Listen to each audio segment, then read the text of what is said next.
thought about the design of this, this program, of this retreat, we informed by some of the thinking we've already done in the institution around what makes a curriculum. And we know that a curriculum is not simply the content. It also has a lot to do with who's in the room, who's facilitating.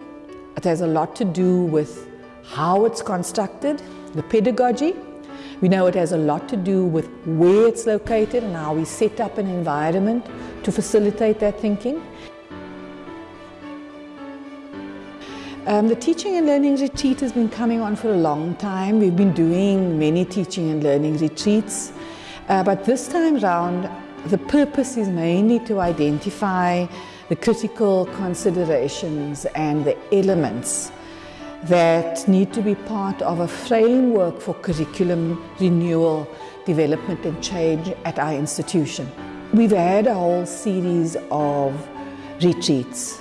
They have started from us looking at how the institution's vision and mission inform what we do in the institution.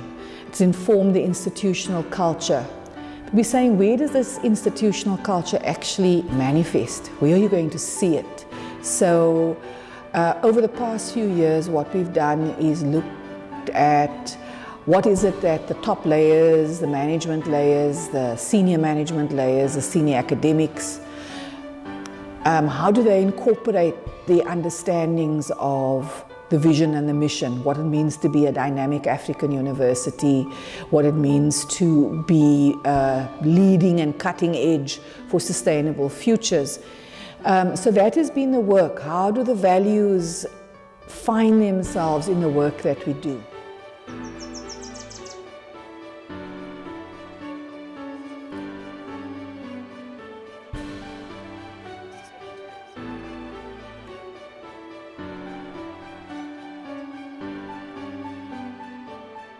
So we got people to encounter the reality of a space, which is central, and therefore we call it meeting central. And what questions would it throw up if people were observing this with fresh eyes, because they didn't know the environment, they didn't know the people in the environment? What would be some of the questions that it would be throwing up? And we found that through the observations, it threw up a lot of critical questions that are linked to curriculum. And then we had a second encounter, which was an exhibition which happens to be in this gallery at the moment, called Unsettled, 100 Years of War, which looked at the 100 years of resistance, wars of resistance in the Eastern Cape, and how it has in fact not been acknowledged, just what it took. So there's a whole history that has not been acknowledged, that of course speaks to the notion of decoloniality, how there are aspects of our curriculum that are just missing, that can help people feel a sense of belonging to it, feel a sense of being acknowledged, feel a sense of critical questioning of who we are, how we've gotten here, what's been missing, what needs to be enlarged. So all of those features became part of how we set up this particular retreat. And of course you will have heard from others, as you go, you will hear from others how that has landed and what's emerged out of it that helps inform the kind of curriculum framework, the approach to curriculum that we want faculties to take, that acknowledge all the gaps, the people, the methodologies, the spaces that need to be included, as well as the assessment practices that are all part of developing a curriculum. I'm Ilse Olkers. I'm the lead facilitator of the institutional culture enlivening process.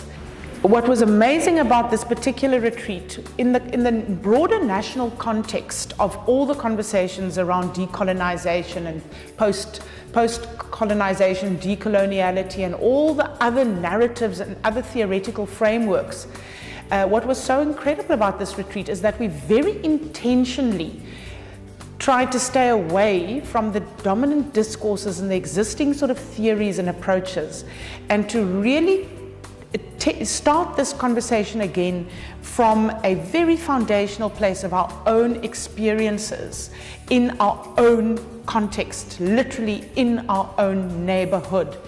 And from that extrapolated our learnings. We went through various iterations, first thoughts, distilling those, developing sets of themes, working deeper into those, then coming up with a first iteration of a very broad framework, beautiful, on the wall, lots of artifacts, and then a final attempt of then taking all of that and distilling it yet again into a few key cross-cutting themes that emerged out of all of the different sets of feedback.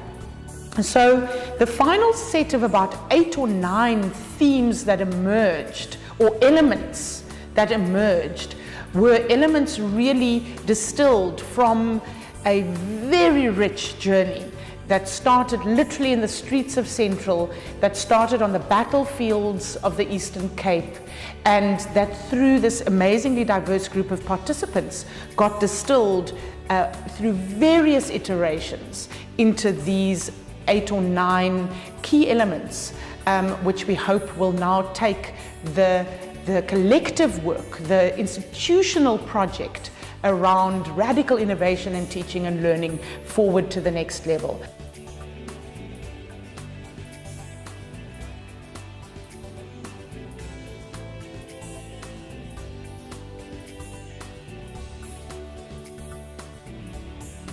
Being for centuries a colonial-based academy, that the whole style of the academy, including the curriculum, including the style of teaching and learning, that was really being taken from models that perhaps did not fit within the context of our Africanness, in the context of our African and South African experience, and what did that mean in terms of what that content should be. So of course, Fees Must Fall and the students started talking about decolonization. They started talking about curriculum change. They started talking about Africanization. So all of these components, together with what our vision and our mission says, which is to be a dynamic African university, and of course currently our name change to be the Nelson Mandela University, all of these things have created an imperative to start looking at how we start fashioning our curriculum renewal and transformation, taking all of these pieces into account. So really this is the background to why this particular retreat has been set up. My name is Nehemiah Latola. I'm from the science faculty, currently pursuing my first year in a PhD in chemistry. Well, I think what I can take from this experience is that there were many grappling issues that we had in the science coming in here with our curriculum, where there was a disconnect between our students and us in terms of the content they were receiving and how they were receiving and engaging with the content. The students couldn't identify with the content, and this was something that was bothering us, where we didn't know then how to address this issue. How are we going to close this gap of non-connection? And I think coming into this space and then having to engage with people based upon this from a student perspective and from a perspective of a young academic that is going to be pursuing lecturing, I think it helped me a lot in identifying issues such as the humanizing pedagogy that can be brought into a sort of rigid curriculum that you think that science have.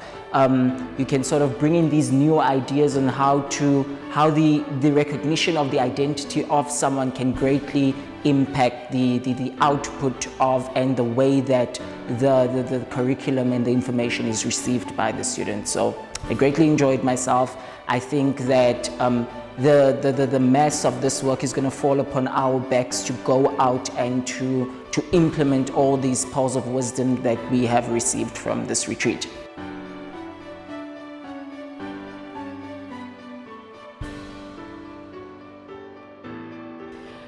Often you have to know the rules before you can break them. In the case of the systems of the institution, the reason why I say you've got to know them in order to engage them is because it is an aspect of power. And I think that if you are going to use your power, one of the things you need to do is to empower yourself with a kind of knowledge that recognizes how things work. Systems are about how things work, how things are set up. So if you're going to want to change how things work, you've got to know the systems that are in existence. And you've got to know what aspects of that system work, what aspects of the system don't work. But you also have to know where the power lies. You have to know which committees make which decisions. Often the SRCs get to know that, but ordinary students don't necessarily get to know that. They feel the effect of it, but they don't quite know where to engage and how to engage. They will often go to talk to someone and they say, but we've said this over and over. But they're saying it in spaces where the impact doesn't perhaps extend to the decision makers who can actually change it. So just in brief, I think the issue of empowering yourself has to include knowing how things work. It has to recognize that you've got to target the decision makers. You've got to place yourself in such a way that those who make the decisions are convinced about the need to change. And then you've got to know how to put forward proposals that actually are doable and implementable. So those, I would say, are the three aspects that as we try to change the systems, we need to be able to engage with them in ways that create empowerment. My name is Lucanio. I'm a student in the Faculty of Education. It was quite an enriching experience the past 3 days that I've been here, having learnt a lot with regards to curricula and with regards to the interaction of the different stakeholders within the university in bringing this educational experience between the lecturers, the management and the students themselves. There's still lots of work that needs to be done in terms of curriculum renewal and what I call the radical need for curriculum renewal. We got the conversation talking. I know we've been talking, but I hope that the talking that has come from this particular retreat will lead to more action. How does one create the space to enable those different multi-layered but also multi-perspectival, multi-directional perspectives to come in so that we have this full 360-degree view of a topic, of a problem, of a theory, to enable people in the room to own it and to take it into spaces where it will be of most use to them. So the whole issue of directionality, the multi-perspectives, for me that was one highlight. And of course that linked to putting together fragments of information, because we all only have fragments of information, including the lecturer. The lecturer also has perhaps a bigger fragment because they've had longer to study a particular subject, but still there are fragments that they don't know. And putting all of those together just makes for a far more holistic experience.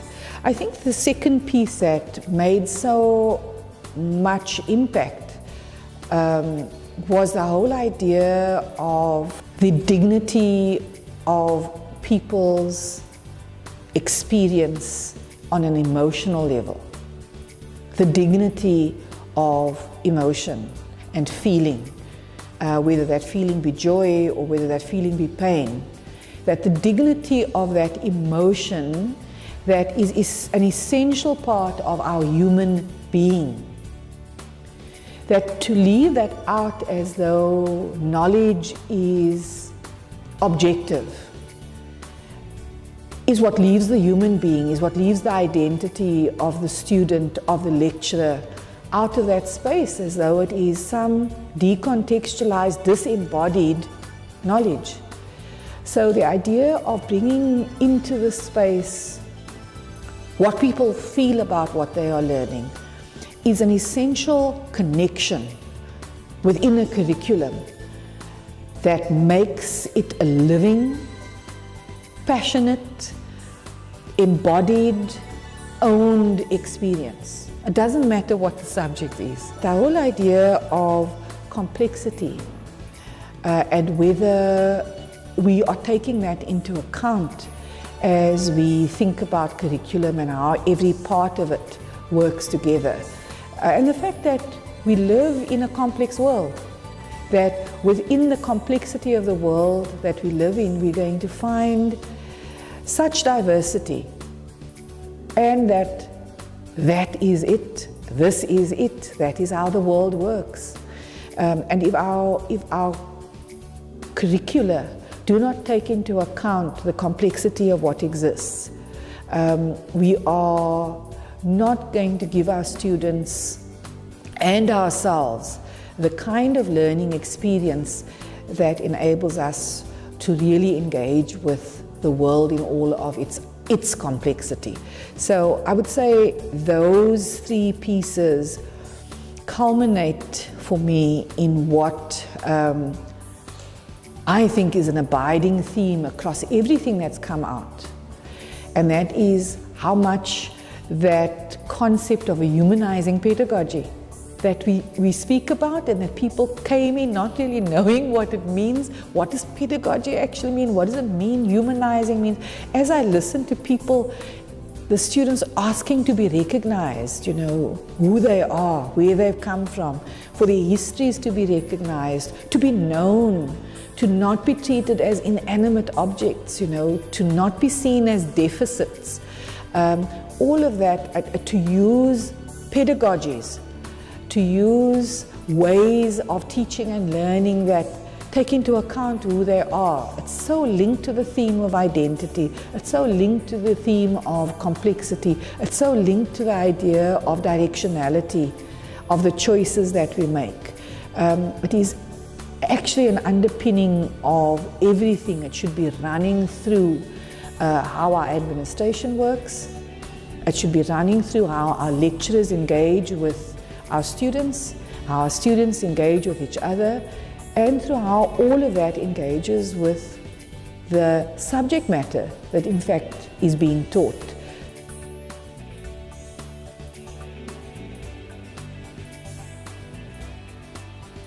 So just having been through practically 3 days of engaging with this group and co-authoring in a sense and corresponding with each other, collaborating with each other to think about what would be the elements of a curriculum framework, at least a framework, an approach to thinking about a curriculum that show vestiges, that show the elements of starting to move away from the way we've constructed things in this disembodied way, in this way that hasn't taken into account who we are, where we come from, perhaps into new ways of knowing, new ways of being, new ways of seeing,